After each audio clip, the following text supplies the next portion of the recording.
नमस्कार मित्रांनो, मी शिरीष लहाडे.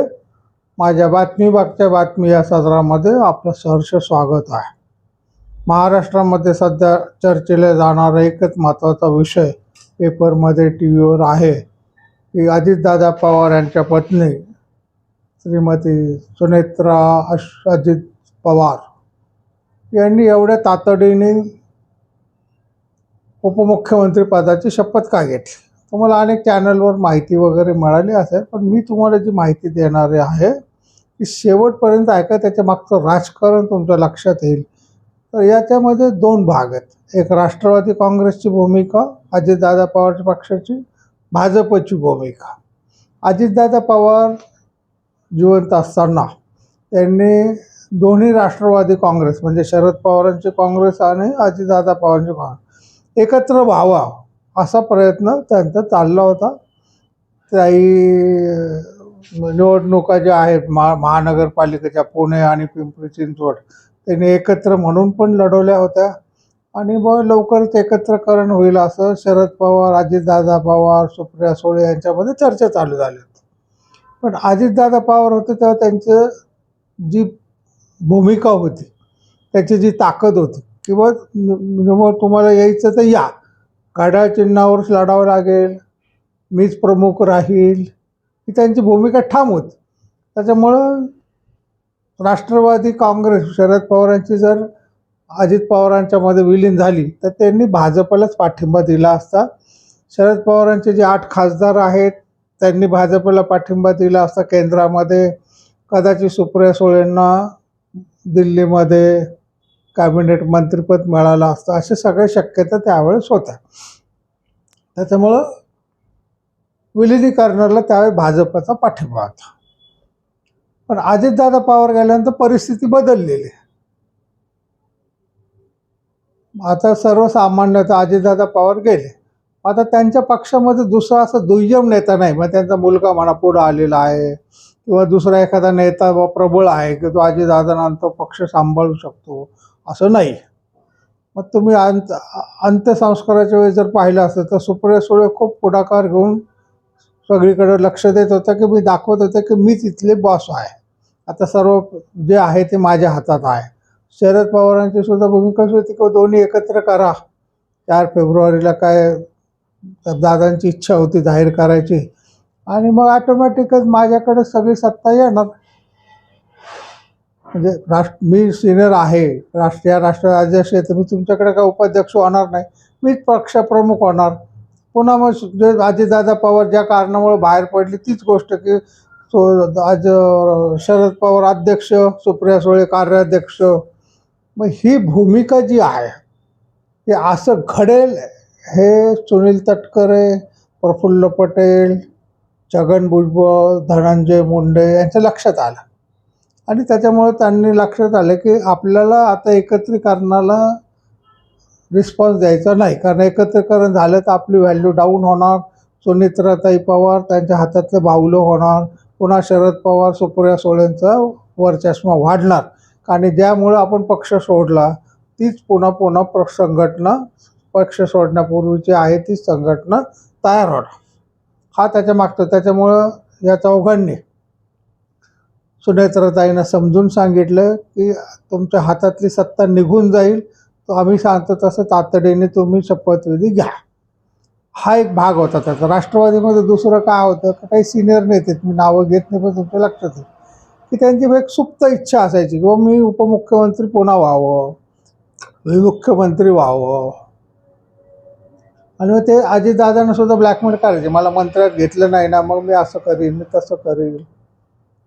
तर ही काही लोक त्यांनी मग पुन्हा डाव मांडू नये, पुढाकार घेऊन पुन्हा पक्षामध्ये दुफळी निर्माण होऊ नये, हा दुसरा एक प्रश्न होता. तिसरा प्रश्न काय होता की अजितदादांचा जो एक भक्कम तांबू होता त्याच्या पक्षावर त्यांचा दरारा होता. कार्यकर्ते त्यांना घाबरत असत, प्रेम करत असत. पण अजितदादा गेल्यानंतर मग लोकांना पोरकं वाटलं तर ते कदाचित शरद पवारांच्या आश्रयाला जाऊ शकत होते.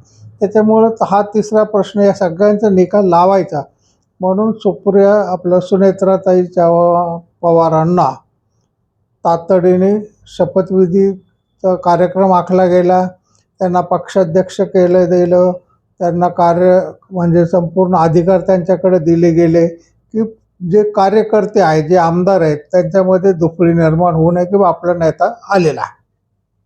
का असतं, कोणत्या युद्धामध्ये सेनापती जर असेल पुढं तर पाठीमागचं सैन्य लढायला तयार असतं.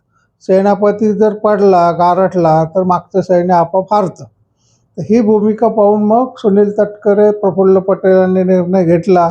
सुनेत्रताईंशी बोलणं झालं आणि त्यांना समजून सांगितलं. हा एक महत्त्वाचा. याचा दुसरा जो महत्त्वाचा भाग आहे भाजपची भूमिका.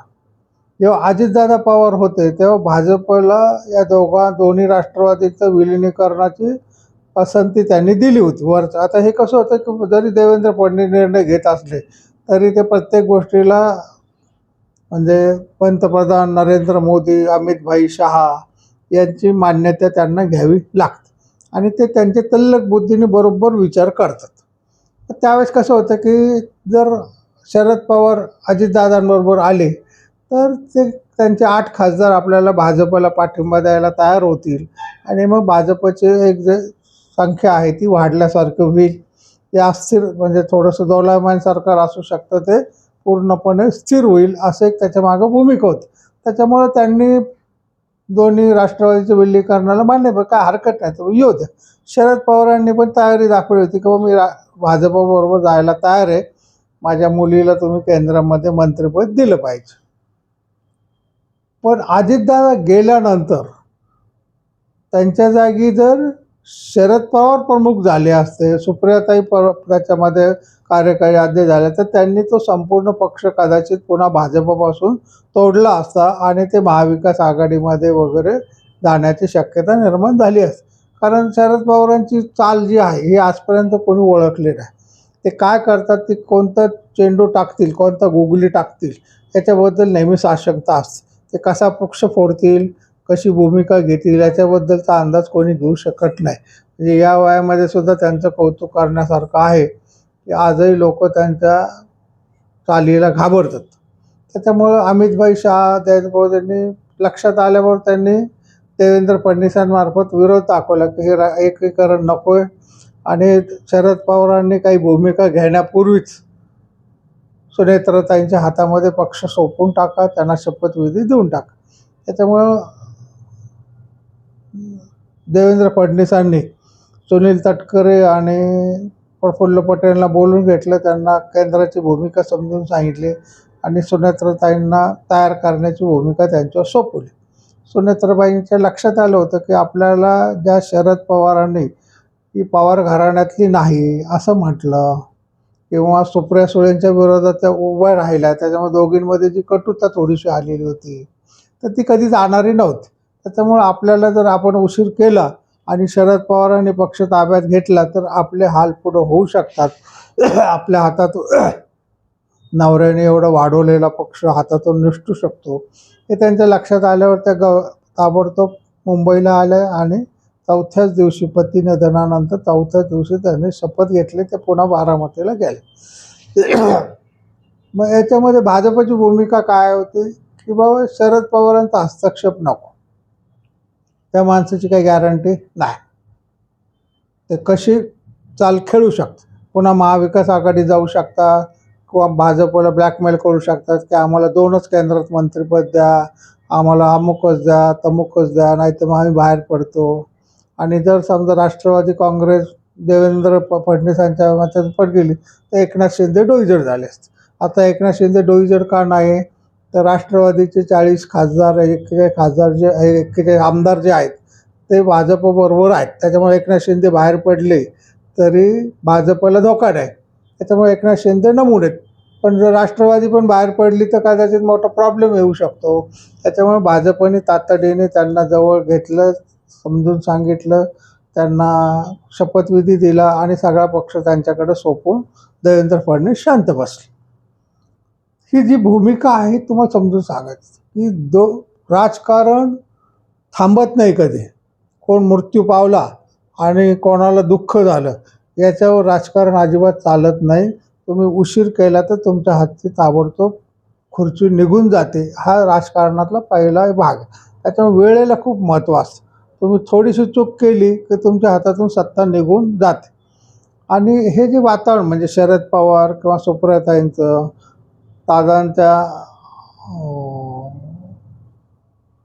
अंत्यविधीच्या वेळी जे त्यांचं वागणं पाहिलं, तर त्याच्यामुळं सर्वसाधारणतः राजकारणाच्या लगेच लक्षात आलं होतं की हे यांचं वागणं जे आहे हे आता सुपरसीड व्हायला लागलेलं आहे. हा सगळा पक्ष ते ताब्यात घेतील आणि पुन्हा पहिल्यासारखेच पहिले पाढे पंचावन्न चालू होतील. त्याच्यामुळं सगळ्यांनी म्हणजे नरहरी झिरवळांनी पहिला शब्द टाकला की सुनेत्राताईंनी उपमुख्यमंत्री व्हावं आणि हा प्रकार चालेल. याच्यामध्ये आणखी एक लोकांची टीका असते की त्यांना शपथ दिलं मग त्यांना अर्थ खातं का दिलं नाही, म्हणजे त्याचं काय त्याच्यामुळे अर्थ खातं दिलं नाही याचा अर्थ कारण काय की आता नुकतंच बजेट मांडायचं आहे, बजेटची तयारी चालू होती, अजितदादांनी बऱ्याचशा बजेट तयार केलेलं होतं. सुनेत्राताई नवीन आहेत म्हणजे त्यांना मंत्रिपदाचा अनुभव नाही आहे आणि बजेट मांडणं ही काही सोपी गोष्ट नाही, विरोधकांच्या प्रश्नाला उत्तर द्यावे लागतात. त्याच्यामुळे त्यांनी सांगितलं बजेट मी मांडतो, सध्या काही तुमच्याकडे अर्थ खातं देत नाही, तुम्ही आपली शपथ घ्या, तुमच्या कामाला तुम्ही निघून जा, तुमचे 10वा 12 13 होऊ द्या, मग मंत्रालयात या, मग बघू. तर ते बजेट मांडणं हा महत्त्वाची भूमिका आहे, ही कोणत्या तरी सिनियर नेत्यांनीच करणं गरजेचं आहे.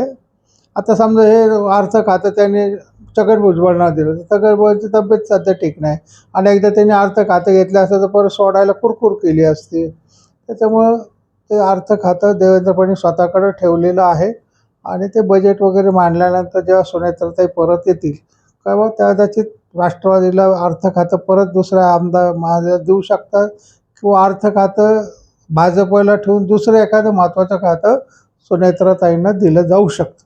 त्याच्यामुळे अर्थ खातं का दिलं नाही त्याच्यामागं बजेट हे कारण आहे, दुसरं काही कारण नाही. तर ही माहिती तुमच्या कानावर घालायची होती की राजकारणामध्ये राष्ट्रवादी आणि भाजप दोघांच्या भूमिका कशा बदलल्या आहेत. पहिली भूमिका काय होती, अजितदादा गेल्यानंतरची भूमिका काय आहे, ज्या राष्ट्रवादीच्या विलिनीकरणाला अजितदादा असताना भाजपने परमिशन दिली, तेच अजितदादा गेल्यानंतर त्यांनी सांगितलं की विलिनीकरण करू नका.